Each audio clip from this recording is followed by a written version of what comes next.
right, good morning, everybody, and welcome to a very special breakfast chat. This is not just a conversation, this is industry level tech talk today. I'm Donna Baker. I'm your general manager here at WJOU, and we're also with our general manager of operations, Damian Malone. And today we want to explain what we have done here at WJOU and how we have invested the dollars from our listeners of WJOU. WJOU is not just broadcasting in HD, and you've heard us talk about that so much. We are operating on bleeding edge broadcast architecture, and we're the first in the nation, in the United States, to deploy this configuration on air. So I really felt like it was important, and I'm sure Damien too, David, that we share with our listening audience what it is that we're actually doing, and what level is this that we're talking about? Tech level. So joining us also this morning is Mike Hutchins of Max Connect. He is the systems integrator on WJOU's digital project and represents one of the few companies in the country as well during this level of integration. Is that right, Mr. Hutchins? It is. Good morning. Thank you for having me. It's my pleasure to be here. Good morning to you as well. So I'm just excited to have you here with us to talk about WJOU. We've been getting a lot of questions from listeners trying to understand, okay, well, what is this HD radio thing that you all are doing? What is this digital, what does being digital radio have anything to do with what you're doing there? And how are we how's our experience going to change? So in terms of our integration, can you talk about what it means? I already mentioned bleeding edge. What does that really mean? So what that means is, a while ago when we first met with you and Damien and a few other people there, and you shared with us, Donna, your vision of where you wanted JOU to go, and the facilities that you had there, the studios, the consoles, they had served the station very well for a very long time. But they weren't going to be up to the task of what you wanted to do. So made the choice to take the leap into what's known as audio over IP. So we have completely rewired everything in the studios at WJOU to take advantage of new audio over IP technology that's going to give a lot of flexibility to the station and allowed expansion of studio facilities so that you can produce even more content for the community there in Huntsville, for the community of Oakwood University, both local alumni, all over the place. So it's been a really exciting project, and the facility just looks fantastic. You all have done an amazing job with it. It really does. Yeah, we are. I'm sorry, Donna. Go ahead. No.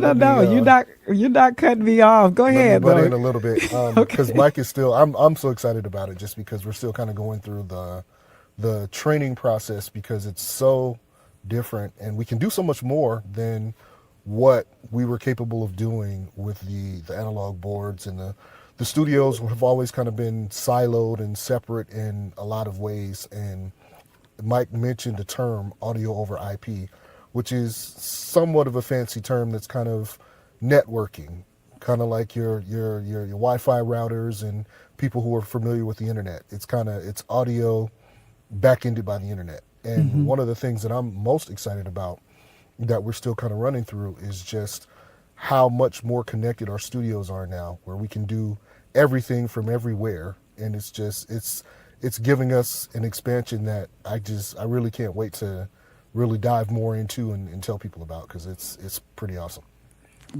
Yeah, because in the let's call it the before times, if you had a phone channel or a CD player or something that maybe you wanted to use in a different room, you really couldn't, or you had to run a wire down the hallway or pull out ceiling tiles and all of that. And with this system, once we have that audio on the system, you can use it wherever you want. Wow. And you can use it in more than one place. So it just gives an amazing amount of flexibility to you all to make radio the way you want to. So from a systems integration standpoint, how does this architecture future-proof WJOU? Is that really what you're talking about? What does that mean? Definitely. You have laid a very solid foundation where, in the future, should you choose to, if you want to bring in maybe a different virtual console, very simple to add that. There are also lots of other devices and things. I don't think you would make use of a profanity delay because all No, your absolutely not. listeners are well behaved. It's above board. Yeah. Yeah, absolutely. But there's lots of different, things in that realm that become basically an internet device that we can plug into your Axia system, and there's no audio wiring that goes with it. Just put an IP address in it, the system will discover it, and it's now a resource that you can use. Wow. Wow. So that's really what, when we talk about bleeding edge, it's not necessarily being HD or digital, is it? It's No, because there are plenty of radio stations out there that are broadcasting in HD and are using old analog consoles like what you chose to remove.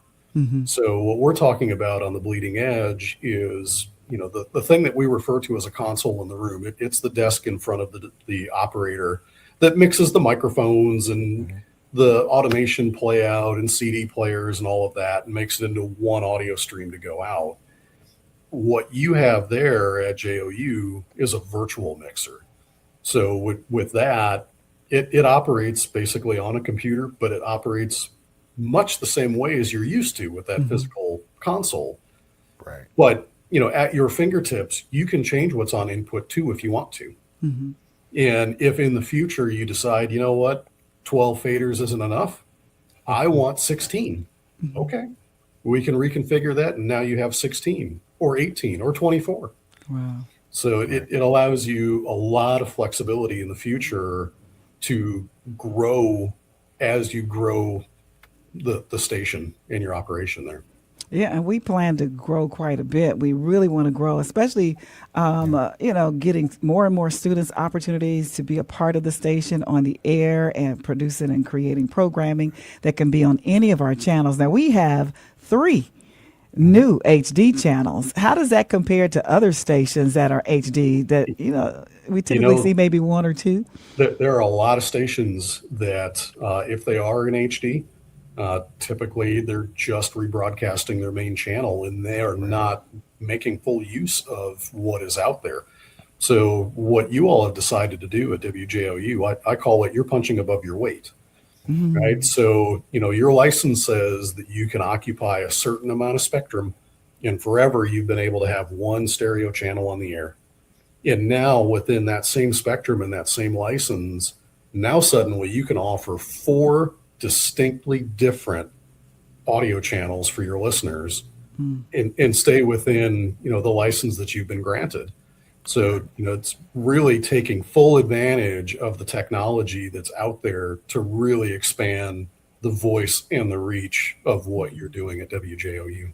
Wow. So you mentioned something in your response there, and you said that most stations are just rebroadcasting their primary station.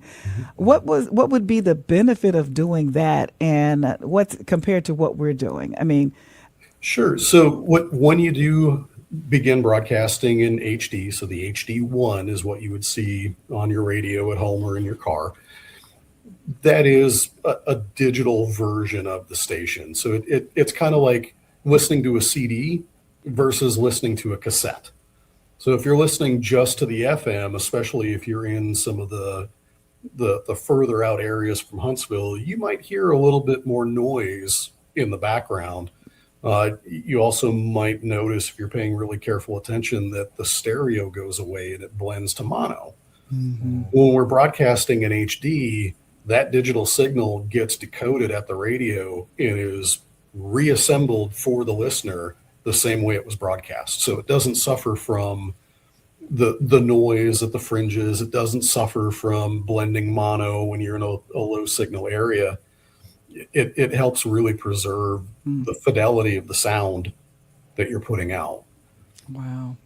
Well, let's talk about the sound, because before we became digital and HD, we did hear a lot of noise, static, I guess. And, I guess as a listener, you sometimes just get used to it until you hear the difference. So tell us about what the different sound is that our listeners should be experiencing now.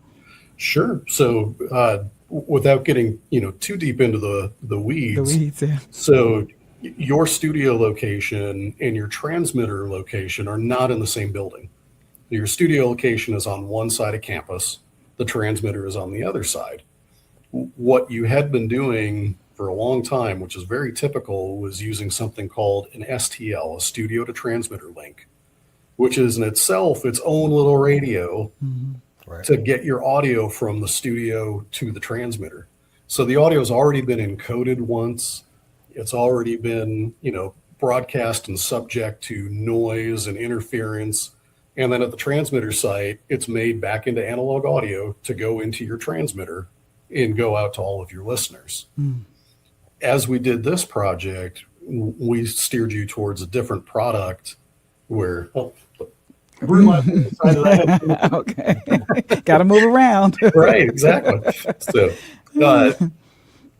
what we're now using on WJOU is a product that allows us to take your audio at the studio, encode it, and send it across the internet into the audio processor. So it actually doesn't become analog audio again at the transmitter. It stays in that digital domain all the way through the transmitter to your listener.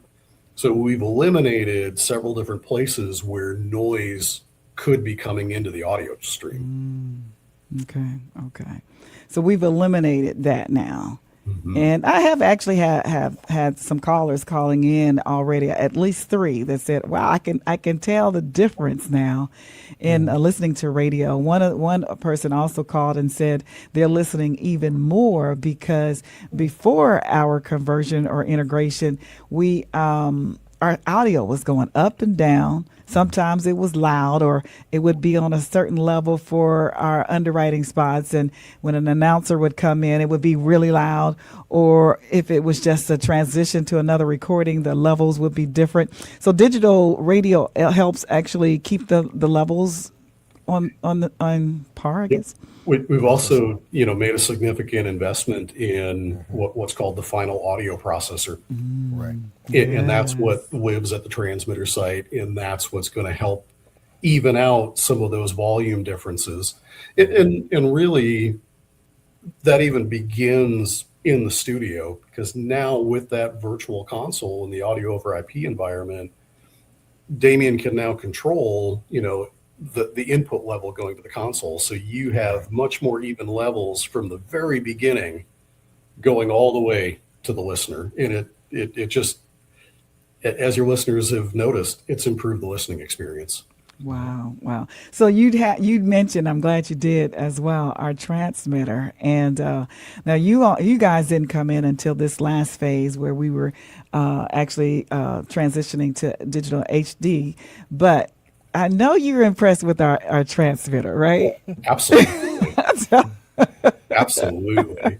No, you all are very blessed to have a very nice solid state liquid cooled transmitter that's as energy efficient as they come and sounds great and is going to operate for a very long time for the station. That was a very significant investment that you all made, and it's going to serve you and your community very well. Now it's a Rhodian Swartz, and where do we rank in the state of Alabama with stations that have that? How many? I guess I shouldn't say rank, but what is the number of radio stations? And I don't know that I could tell you that, but I can tell you from my personal experience, yours is the only one I have been in the same room with. Wow. Okay. And I have been in transmitter sites all over the United States. Yes. Oh my goodness. Well, okay. So let's talk about where we are as far as what we have done. And because in addition to saying we're bleeding edge, that means that we are kind of ranked somewhere in the United States with the type of integration and configuration that we have done. And I've been talking about it already. We are the first radio station in the United States to have this type of configuration.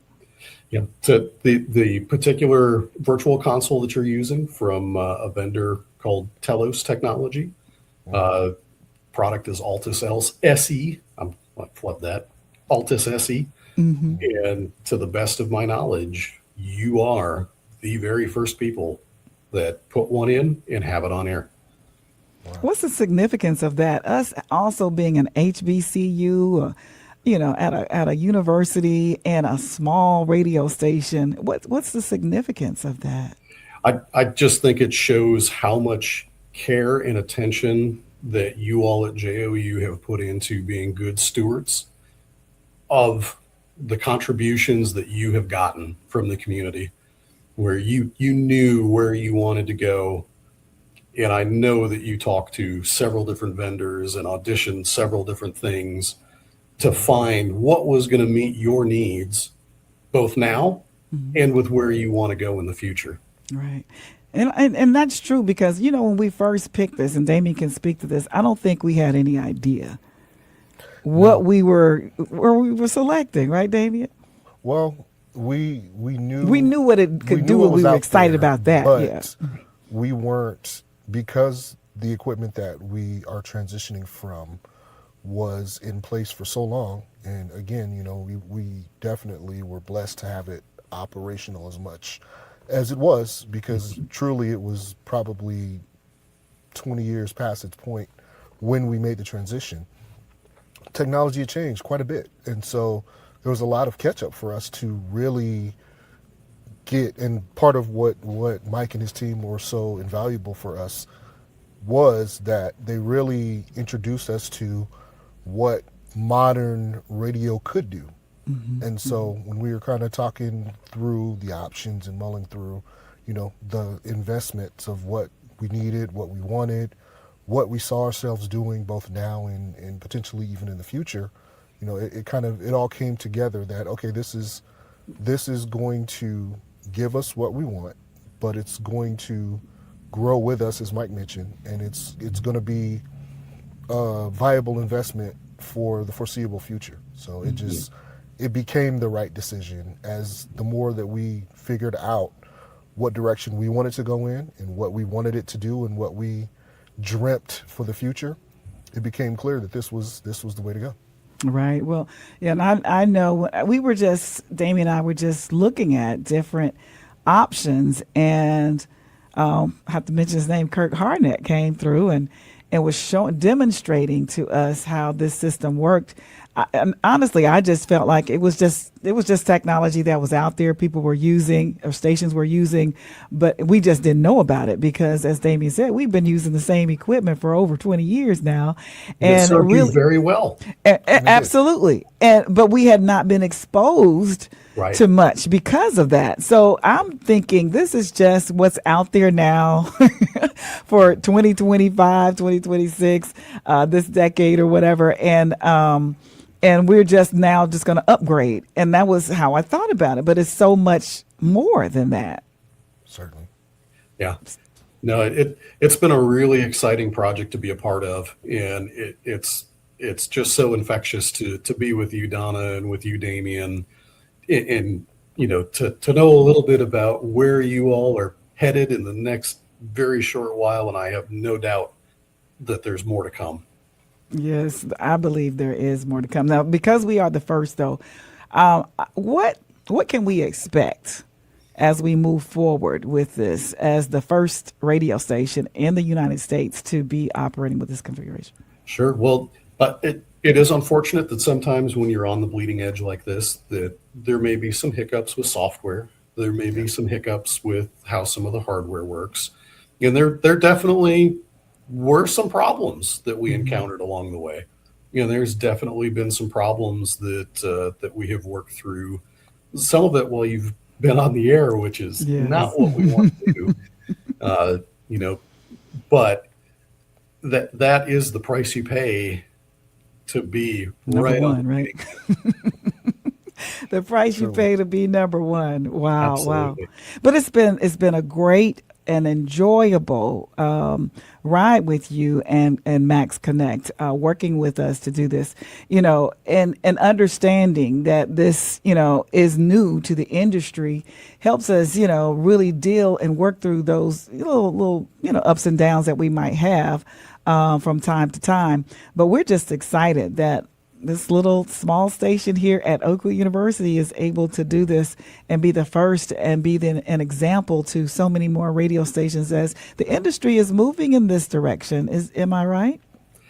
Yeah, unfortunately, the industry at large is moving towards doing the opposite of what you've just done, consolidating signals, reducing offerings, and certainly not looking to bring more people into the fold, which is really, really unfortunate, and is another reason why we've been so excited to be a partner with you in this project. Because, a lot of us at Max Connect started in public radio, started in community radio. And that's really where the spirit of that lives, in my opinion. Right. Exactly. Yeah. And because that is one of the reasons why we have the 3 channels, so we can invite more community to be a part of the programming and the ministry here. We did an RFP last year and we invited community people to submit proposals, and we got several of them. And those programs we will be developing to be a part of our Praise Talk radio station, to have a podcast and talk shows and things that are biblically based, religious programming. And then we also got a new music program that we'll be bringing as we launch our channels in March, coming up really well in this month. We're going to be launching at the end of this month. So, it's really helpful because, yes, we are to know. It's helpful to know that you're saying that many stations are going in the opposite direction, but we're going in the direction to be more inclusive and involve more people, to provide more content and programming for our community so we can serve them. One of the reasons why we did the 3 channels, Mike, is because on 90.1 FM, our main channel, we often get calls that people call in and say, well, I want to hear more talk. They like the breakfast chat. They like Kenny Anderson's Second Chance on Sunday mornings. Those are the 2. Well, mine is a short form. His was a long form program, 3 hours. Is it 3 or 2, Damien? 2 hours. 2 hours. And so they like it. And so people will call, those individuals will call and say, hey, I want WJOU to do some more talk programming. So now they're going to be able to have a 24-hour Christian talk radio station. Then we've had others that would call and ask for gospel, like, we need more gospel. Yeah. We just want to hear gospel. So now we will have a gospel radio channel, HD channel. And then, of course, it's funny, Mike, you weren't with us at the time, but the way we came up with Oakwood Sounds was doing one of our support drives. Yes. And we were talking about just blue skying what we wanted to do with the funds that we were receiving and what we had planned to do. And so we said we have the opportunity to have 3 new channels. And so David Person, who was a former general manager of WJOU, we were talking on the air and encouraging people to give. And out of that conversation, we said, well, what if we did, everybody loves this program. We have Sabbath Praise. It's hosted by Linda Anderson, community person, but alumna of Oakwood University. And actually it was a general manager who has passed away, who was the original host of it. So a lot of people really loved that program. So what if we did something like that and we called it Oakwood Sounds? Yeah. So we actually said, well, if you all want this channel, then you have to call in and donate $100, and that will be your vote. And I will tell you, that was a major reason why we raised over $100,000 that for that support drive. And our goal was 100,000. We exceeded it just a little bit. So that's what we're about, trying to respond to our listeners and what they want, trying to serve them, trying to share more and more the gospel of Jesus Christ in different ways to different populations who are looking for hearing it and receiving it on different platforms. Yeah. Well, and it just be an incredible place for community. Yes. For people to get together and feel like they are a part of something.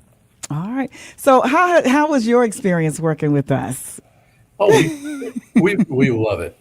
We love it. You all have been just so lovely and wonderful. And I know all of my folks that were in that project working all commented on how nice it was to be there, Yeah. and just a very welcoming place.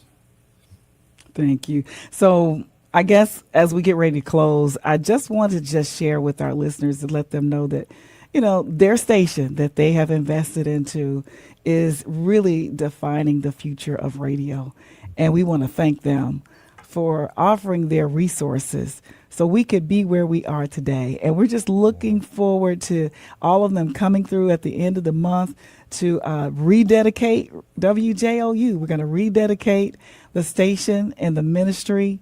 We're also going to show off and have an open house and show off our rebuild inside the studios and let people get a chance to see that as well, how we've really upgraded from floor to ceiling. Oh, absolutely. And also we have a sponsor, a car dealership who's going to bring 7 different cars to our car lot so we can demonstrate HD radio in different cars, because it seems to be different in every car, every model, every brand.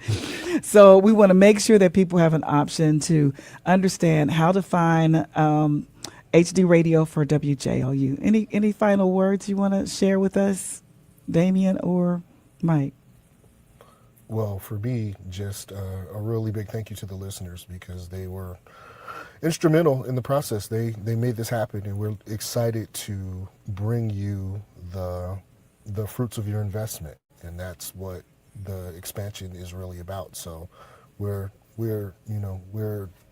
I can't really describe the level of excitement, but I'm ready. I'm ready for you to experience what you've told us you wanted, and we're bringing it to you.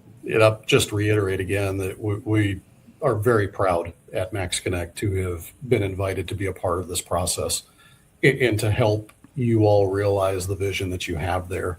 It's such a special thing to be such a good steward of community, goodwill, and obviously lots of people have given you their hard-earned money to help support that station. And it's just amazing to see that support reinvested back into your community radio station. I can't wait. I can't wait either. So thank you so much for being with us and helping us and implementing this integration for us, Max Connect and Mike Hutchins, and also Josh Bone and Todd, who was one of our engineers that came through, and all the other engineers that have come through to help us get to this point. And we're just inviting everyone to come in at the end of the month and celebrate with us as we rededicate WJLU. So this has been a special kind of tech talk breakfast chat with Max Connect and Mike and Damien, who is our general manager of operations here at WJLU, and I'm Donna Baker. And we just thank you for joining us today. Continue listening, and we look forward to seeing you at the grand reopening and rededication at the end of the month.